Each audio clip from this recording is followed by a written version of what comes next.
Finite say start.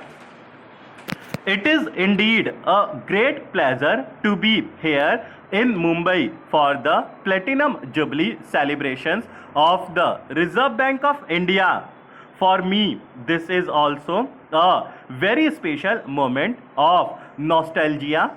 I spent some very memorable years in this institution as its governor.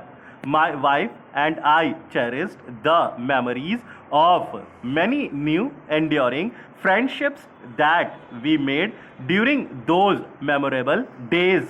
I also recall with deep appreciation the role played by the Reserve Bank in helping the Government of India in the implementation of the agenda for economic reforms when I was the Finance Minister of India at a very difficult time in our country's economic history. To return as Prime Minister for the Platinum Jubilee of this great institution is indeed an emotionally moving experience for me.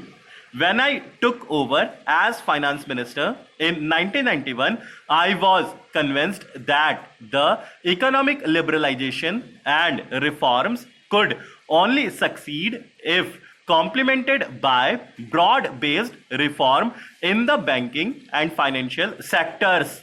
I turned to my old friend and former RBI Governor Sri M. Narasimham to chair a committee to make recommendations on this very important issue. The report of the Narasimham committee outlined a comprehensive agenda of reform which served as a blueprint of what we needed to do in subsequent years. It would have been difficult to implement those reforms had they not received enthusiastic support as they did from the governor of the day, Sri S. Venkataraman and Dr. Rangarajan. Subsequently, as Venkataraman's successor, Dr. C. Rangarajan took the financial reform agenda further forward in many critical areas, including especially the ending of automatic monetization of the government's deficit. As with economic reforms in general, financial sector reforms in India were implemented at a gradual pace.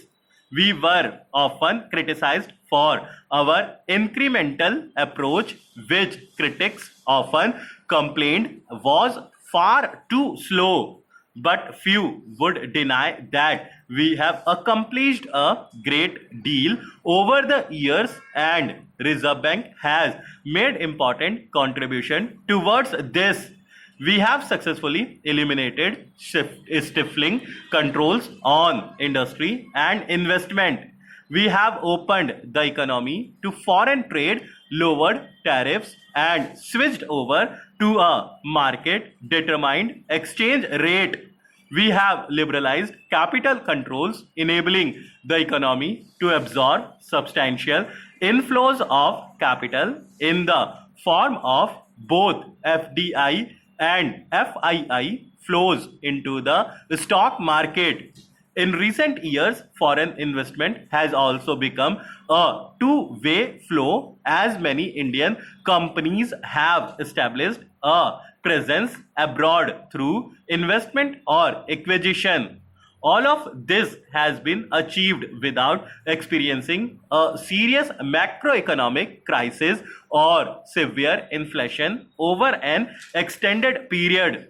Most importantly, the real economy has clearly prospered. The rate of growth of GDP has increased steadily over the past 2 decades, culminating in an unprecedented 9% growth per year in the 4-year period just before the global financial crisis. Poverty too has declined steadily, though this is an area where much more remains to be done. The Reserve Bank of India has played a major role in this transformation. It has been a lead player in banking and financial sector reforms and has acted as a confidential advisor to the government on many other issues relevant to the complex task of macroeconomic management in an increasingly open and liberalized economic environment. Indeed, it is one of our great institutions of which we can be all truly proud stuff.